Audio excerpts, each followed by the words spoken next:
Just wanted to thank everybody for coming here today.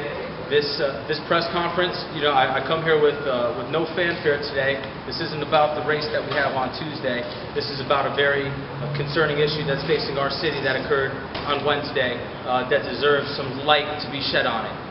When I first heard the news of Cranbury School being under lockdown, my heart immediately dropped, and I thought the worst, like many other family members, neighbors, and people in our community thought.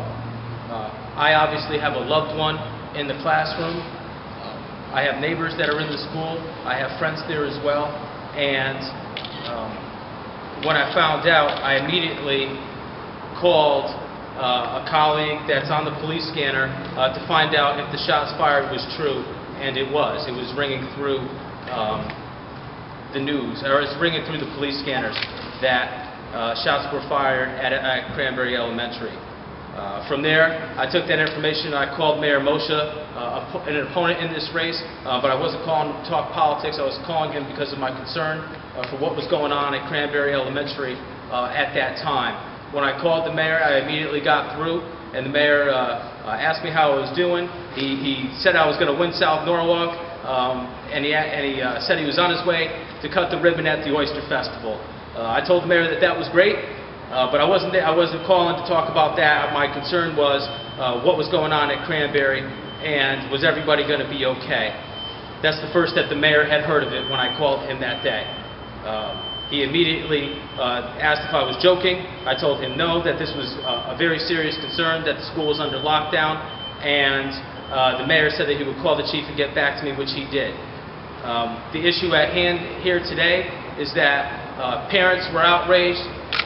People inside the school were in emergency procedure for 45 minutes, close to an hour, and communication that was going on from City Hall was non-existent.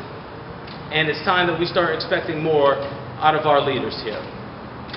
I want to first and foremost also acknowledge that our first responders and our teachers and Cranbury personnel all deserve to be applauded for their efforts. This isn't a political ploy for a candidate. This is about what's right. And everybody handled that procedure correctly. 20 to 30 cops showed up at Cranbury Elementary, but it was a non-story for whatever reason.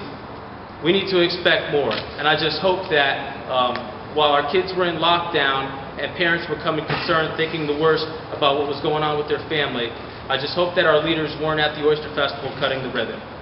Because that's the kind of thing that we need to get away from. And it's one of the stern reasons why I decided to run for mayor, because there's an urgency that's lacking here in Norwalk, and there's people out there who feel that they're not being communicated with properly.